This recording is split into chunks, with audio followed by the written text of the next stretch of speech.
After studying this module, you shall be able to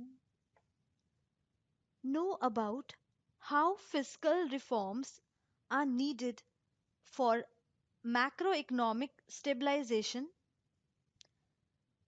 understand the need for revenue or tax reforms, assess the nature of expenditure reforms and management,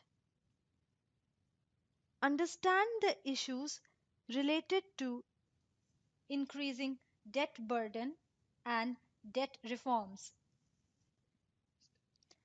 analyze the recommendations of FRBM and Kelker Committee report.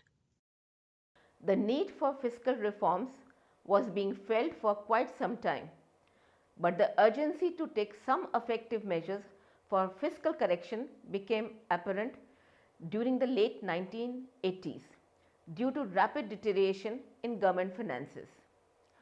Central and state expenditures were increasing steeply and much faster than their revenue receipts and grants.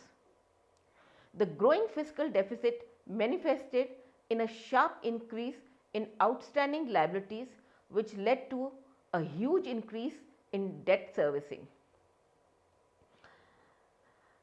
The primary objective of the fiscal reforms initiated in the Union Budget of 1991-92 was to achieve a reduction in the size of fiscal deficit and public debt through revenue enhancement and curtailment of current expenditure, and at the same time stepping up investment expenditure, particularly spending on infrastructure to provide further momentum to the growth process. The key issues in fiscal correction are to work out a policy mechanism that ensures higher growth rate in short run by promoting higher rate of both public and private savings, as well as judicious utilization of financial resources through more productive investment. Fiscal reforms comprise of revenue or tax reforms, expenditure and debt management, and better coordination between monetary and fiscal policies. Apart from augmenting public revenues, fiscal reforms aim at pruning public expenditure through measures that reduce the growth rate of government's non-productive expenses, such as expenditure on administration, wages and salaries of employees, and unnecessary expansion of manpower in government departments.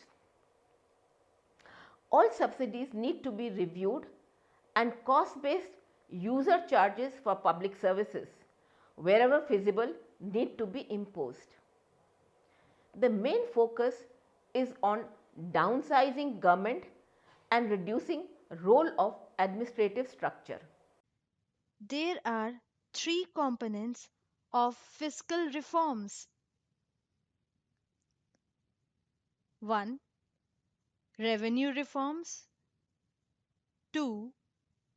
Expenditure reforms and management. 3. Debt reforms. Let us start with the revenue reforms. The areas of fiscal reforms from raising more revenues should include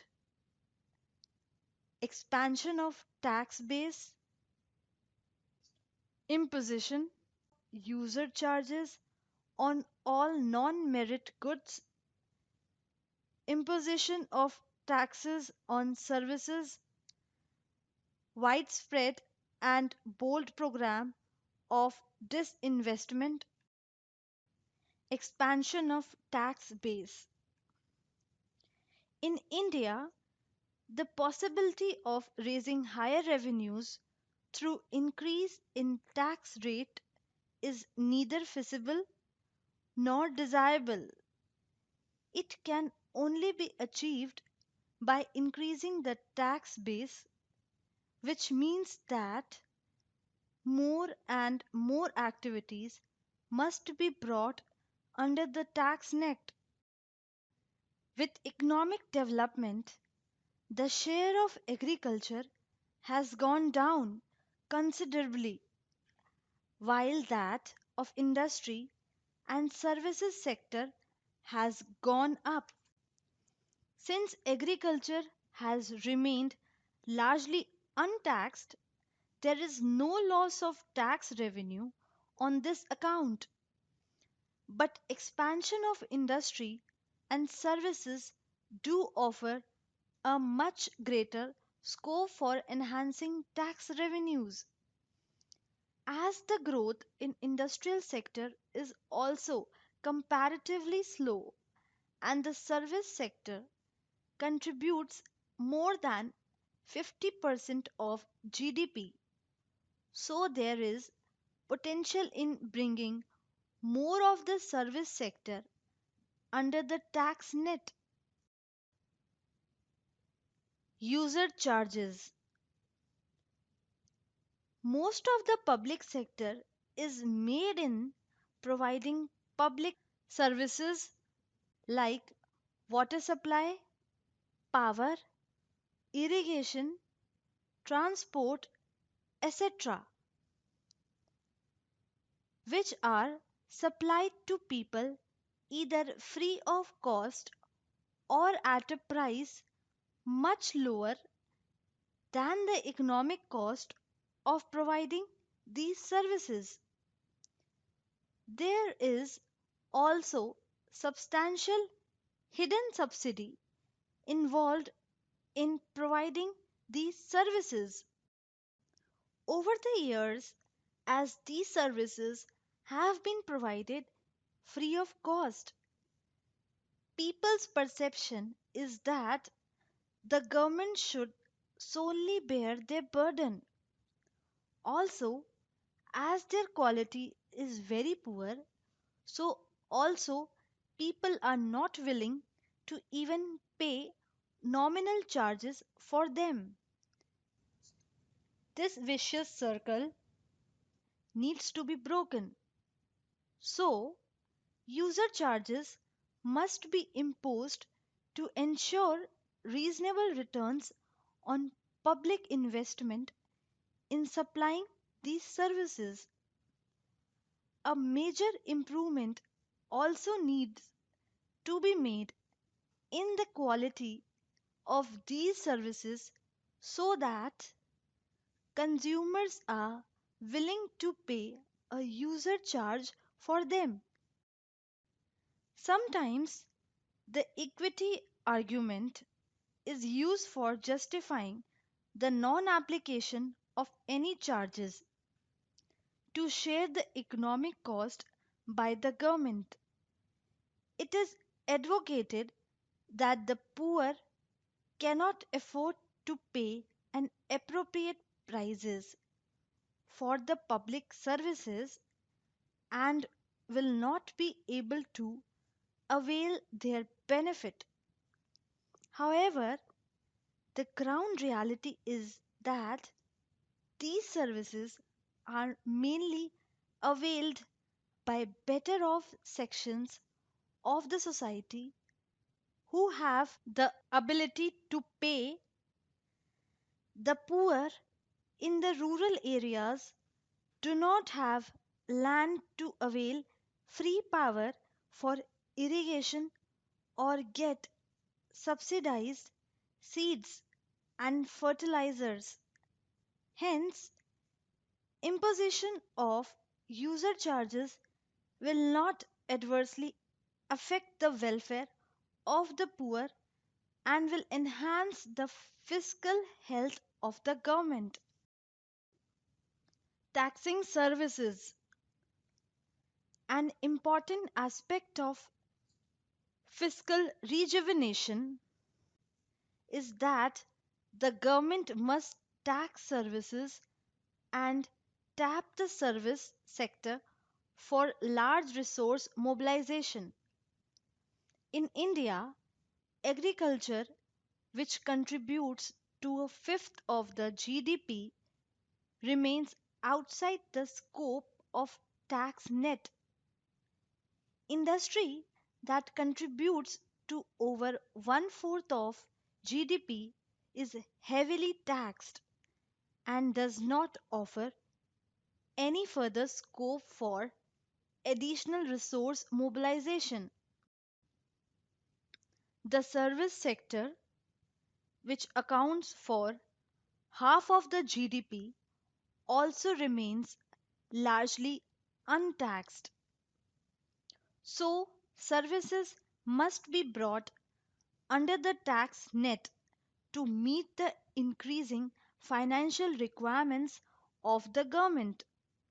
However, all services cannot be taxed, as services like defense, public administration, domestic services do not offer any scope of taxation. Meanwhile, services like transport, communication, hotels and restaurants, insurance, and financial services, which have made tremendous progress in the process of country's economic development, must contribute to share the burden of fiscal needs of the government. Until 1994, there was no service tax, and the entire service sector was outside the tax net.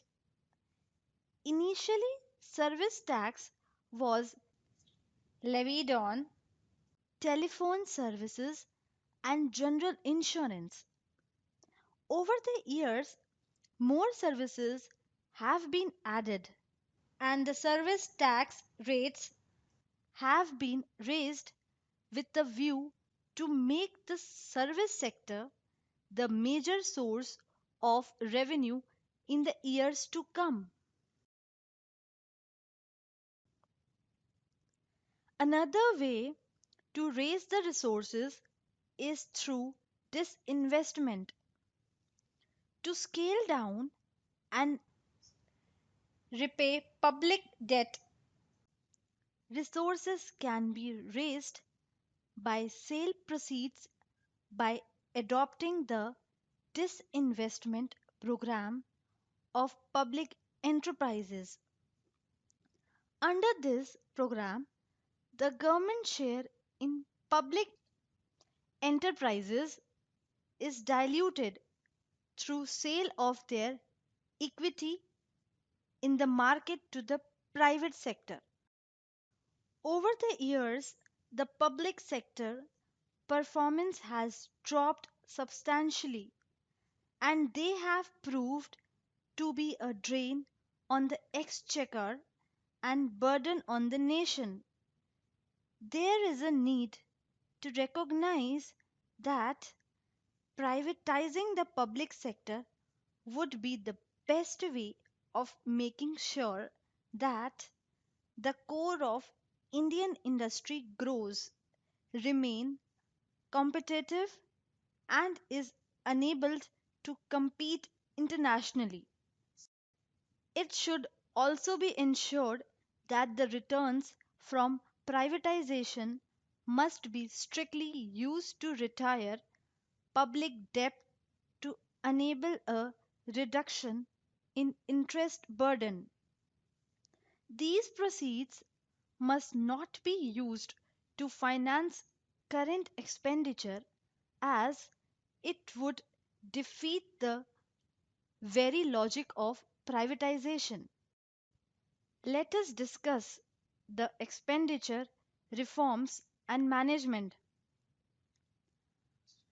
Apart from augmenting public revenues, fiscal reforms aims at pruning public expenditure through measures that reduce the growth rate of government's non-productive expenses, such as expenditure on administration, wages, and salaries of employees, and unnecessary expansion of manpower in government departments.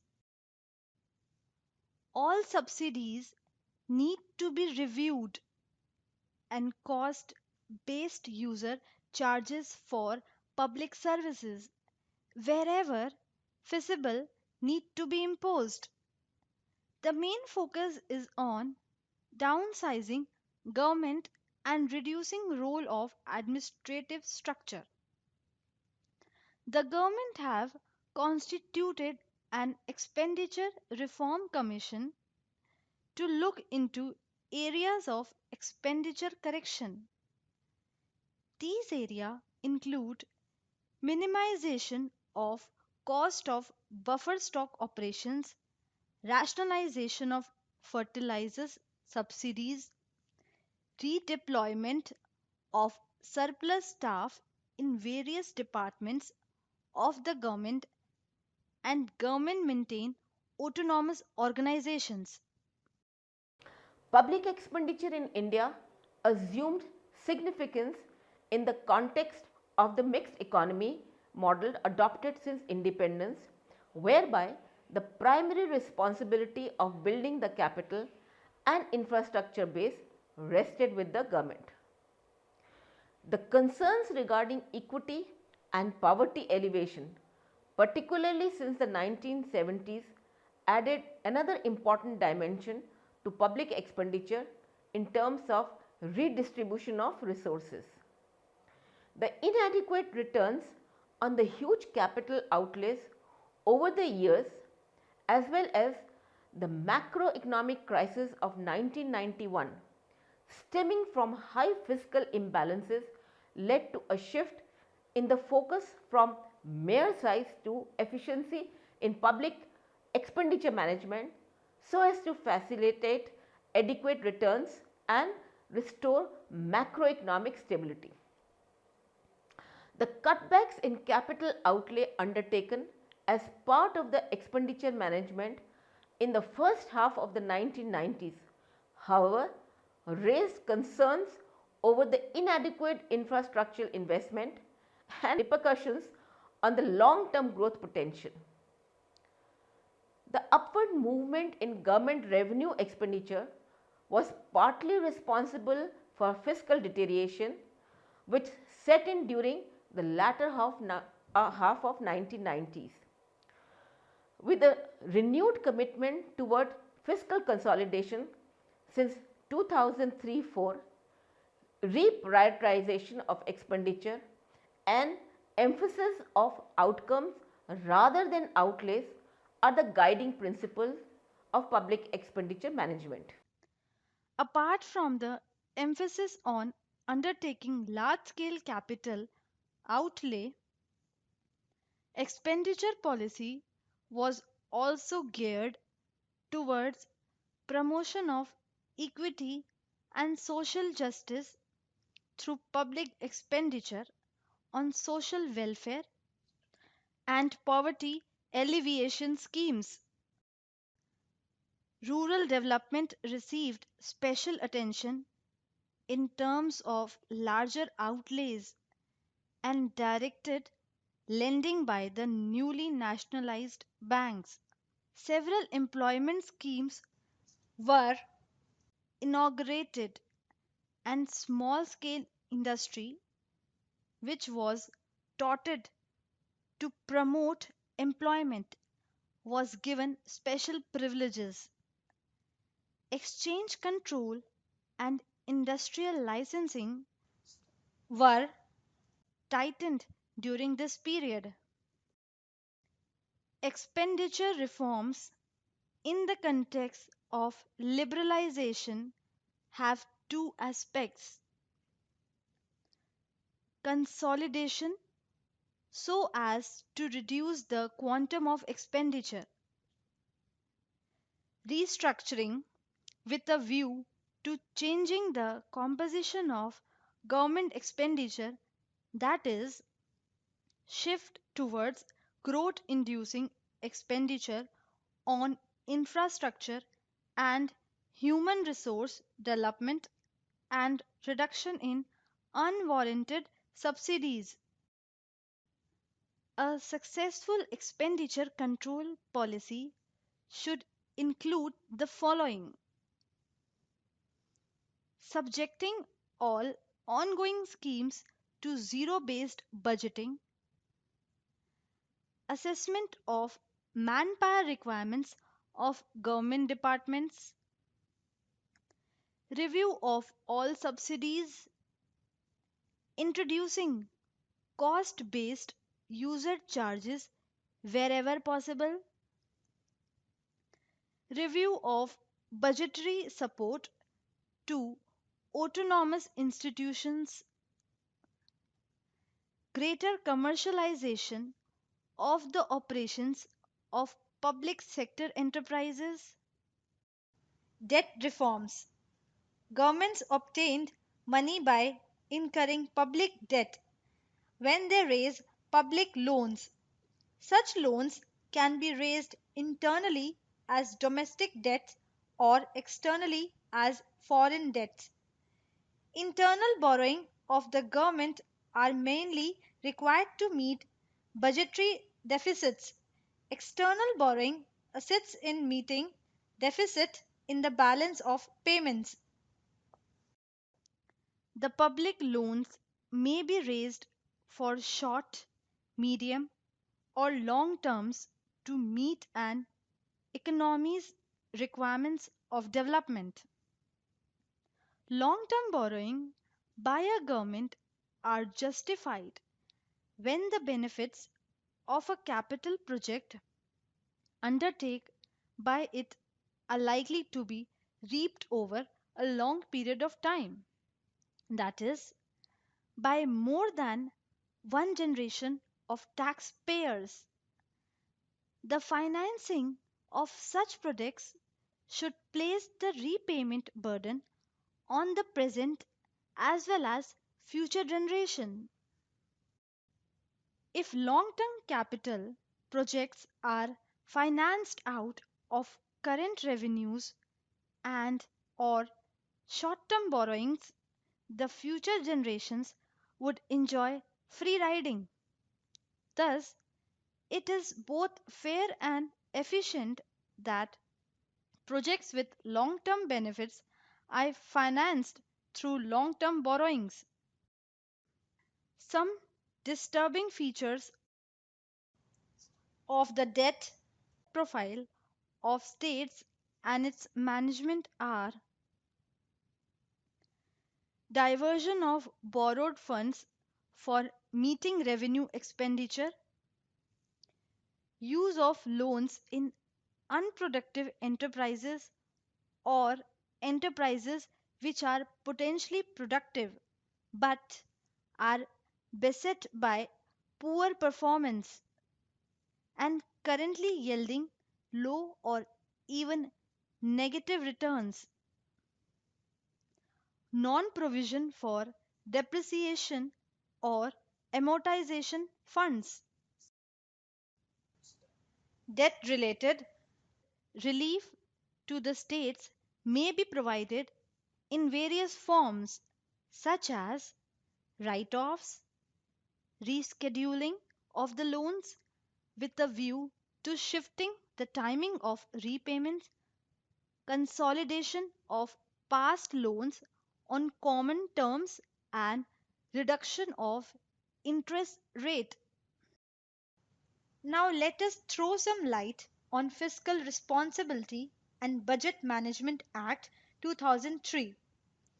In view of continuing deterioration in the fiscal condition of the country, the FRBM bill was passed by the Parliament in 2000 to create the FRBM Act in August 2003. The FRBM Act aims at making the central government more responsible for achieving long term macroeconomic stability through prudent fiscal management.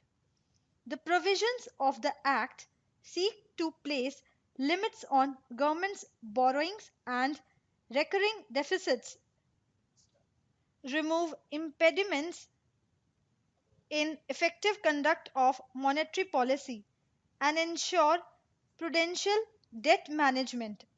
The Act aims at placing various checks on unproductive governmental spending and curtailing revenue expenditure on administration and other such activities while emphasizing the need to generate sufficient revenue surpluses. Kelkar Committee Report on Fiscal Reforms. The Government of India appointed a committee headed by Vijay Kelkar to outline the strategy to meet the fiscal objective of FRBM Act. The committee was officially named the Task Force on Implementation of Fiscal Responsibility and Budget Management Act 2004. The recommendation of the Kelkar Committee deals with a wide range of reforms in direct taxes, indirect taxes, as well as government expenditure. According to the committee, the Indian economy stands at the edge of a fiscal recipe, making fiscal consolidation imperative. India's fiscal deficit, the excess of government expenditure over receipts, is forecasted to expand to 6.1% of GDP, higher than the budget estimate of 5.1%.